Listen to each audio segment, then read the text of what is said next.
大家好，我係 Gary。望住大火令香港變成地獄嘅畫面，幾百條人命傷亡，一名英勇嘅消防員殉職，另一位消防員無語問蒼天嘅畫面，睇住全香港大家都哭成淚人，受難嘅街坊無家可歸，喪失家人朋友，家園化為烏有，我係極之悲痛同埋憤怒嘅。大火過後，我思考咗一陣，我覺得我更加要將我嘅故仔講出嚟，咁香港先會有未來，先可以清除一切嘅腐敗。人嘅犯罪、良心嘅喪失、魔鬼嘅橫行，今次香港嘅大火，唔合標準嘅綠色棚網，一切都係由貪念造成嘅人禍。今次香港係有史以嚟最慘痛嘅受難，一切源於人嘅貪念。更甚嘅係，到咗呢個時刻，仲會有啲人個心係堅持唔悔改嘅。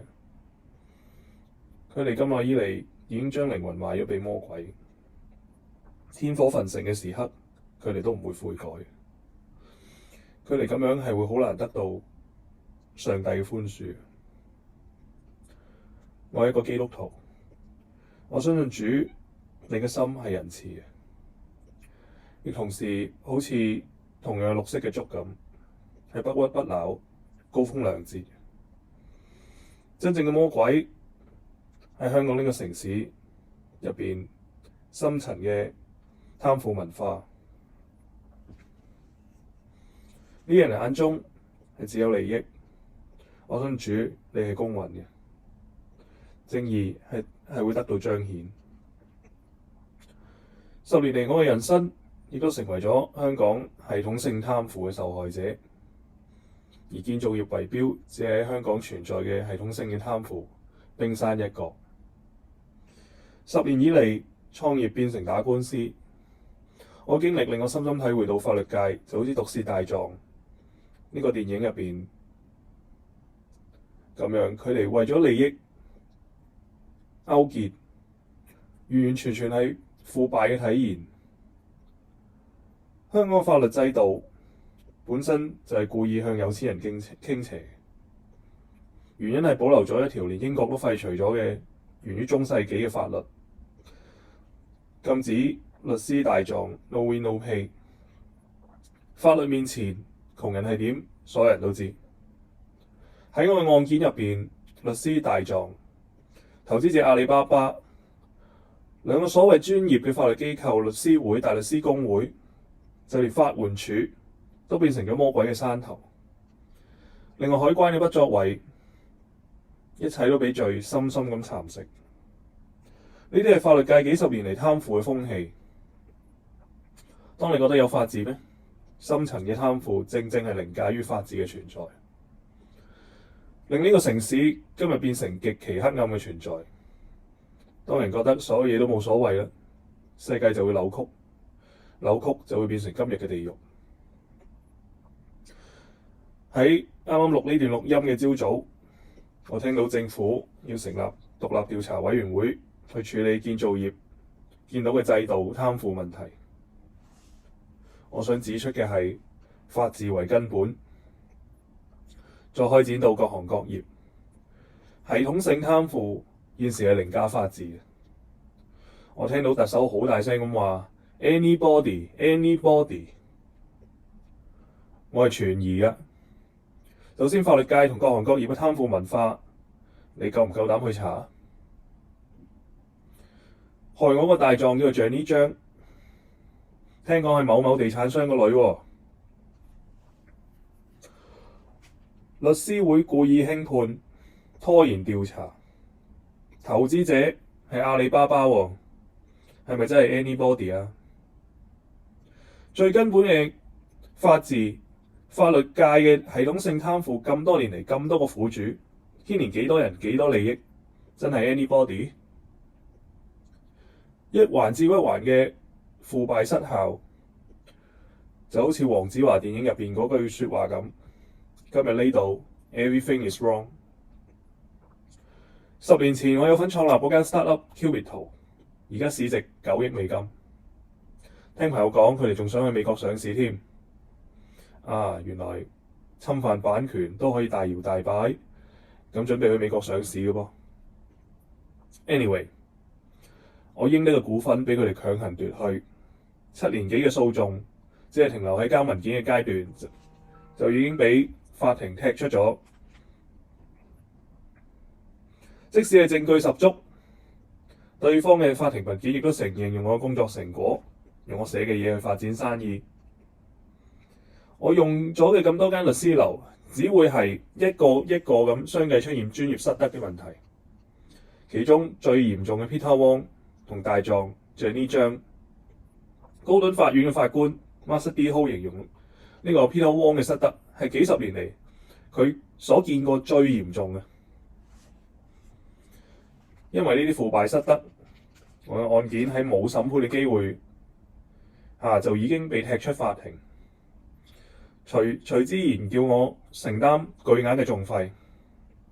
而上年我本來嘅 partner 亦都因為咁而成功申請到我破產。佢哋為咗嘅只係眼前嘅利益，阻礙我將真相完全咁公開，亦都阻礙我去做一個新嘅革命性嘅慈善金融平台 Attribute。如果將呢次火災比作一場香港建築行業上腐敗嘅文化嘅瘟疫嘅顯現，咁過去幾年我嘅法律鬥爭就係試圖喺呢個腐敗嘅體系中研發善良嘅解藥。我希望通過 Attribute 平台嚟改變呢一切，而當中嘅路係唔容易嘅。細節唔講咁多，大家可以去 IG 或者我會有一個 QR code， 有一篇長文去記錄晒過去10年發生嘅事，所有嘅證據。更重要嘅係，曾經我有一個承諾 ，I made a promise。喺 Cupido 呢單事件上，如果攞得返任何嘅錢，極大嘅部分都係會用嚟做慈善嘅。而家以 Cupido 嘅市值嚟計，佢哋本身係要支付我超過3億美金。但現實係唔似電影，係冇一個律師會做淋涼水。本來我今日嘅目的係想藉住慈善嘅拳賽籌款做公益以外，呼籲香港仲有良心嘅法律界朋友同貪腐劃清界線，一齊揾返俾 Peter Wong 同 Jenny Zhang 呢啲腐敗嘅律師大狀之前害到好慘嘅一啲苦主出嚟，一齊聲討呢班魔鬼，亦希望嚟自天上嘅涼水就會出現啦。呢個係原本嘅諗法。大火過後，我意識到貪腐嘅問題其實係更廣泛、更嚴重。除咗想揾返啲苦主之外，我想呼籲在場嘅各位以及香港各行各業，除咗一齊禱告以外，喺呢個艱難嘅時刻，我哋更加立即要以行動同貪腐劃清界線。貪腐罪惡要立刻喺呢個城市消失啊！令香港呢個石屎森林得救嘅涼水，唔單止係藉住已經燒到毀壞嘅石頭裏面出現，而係大大嘅湧現。呢個城市唔可以再禮惡崩壞，天係有眼嘅。作為一個基督徒，我相信喺呢個時候，耶穌基督萬王之王 Jesus of Nazareth 已經翻緊嚟。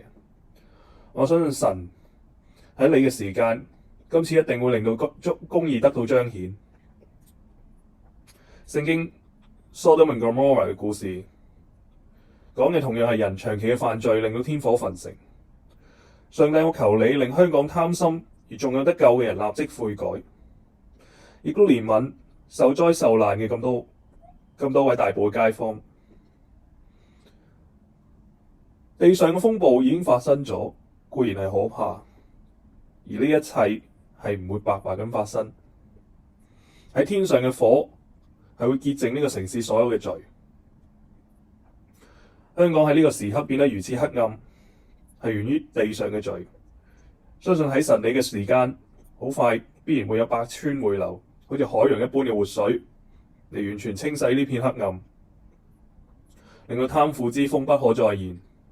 香港亦會被光照亮，而照亮嘅唔止係呢個城市，仲有中國呢個國家、亞洲，仲有呢個世界。我哋全部都等咗好耐，文化同信仰嘅 revival 要翻嚟啦，就好似聖經咁講，要使萬民作門徒，神嘅國要嚟啦。感恩嘅係過去10年嘅經歷，最終令我翻返主耶穌身邊。要我信主，我相信呢幾年花嘅功夫亦都係唔少。求你保守 Archibald 呢個你不停呼召我去做嘅慈善項目，可以盡快推進，得到香港各行各業嘅支持，為香港以至世界嘅慈善地貌迎嚟真正嘅改變。貪婪嘅惡魔喺香港唔係一朝一夕，香港呢幾年慢慢咁放大緊一直種下嚟嘅禍根，唔單止係顯露於建築業，腐敗風氣亦漸漸滲透於呢個城市嘅各行各業啊！隨着崩壞同墮落，有啲人仲會覺得自己好聰明，肆無忌憚。求主你唔可以令香港沉淪，要停止一切腐敗風氣。呢個係時候潔淨一切嘅罪。一陣我希望同大家做一個最簡單嘅祈禱，為咗係上帝嘅國來臨。另外，一如以往，我哋見到香港人喺災難中展現人性光輝，喺災難中互相守望相助。求主你大大保守每一位、每一個喺呢個城市入面善良嘅心，讓聖靈可以繼續充滿佢哋。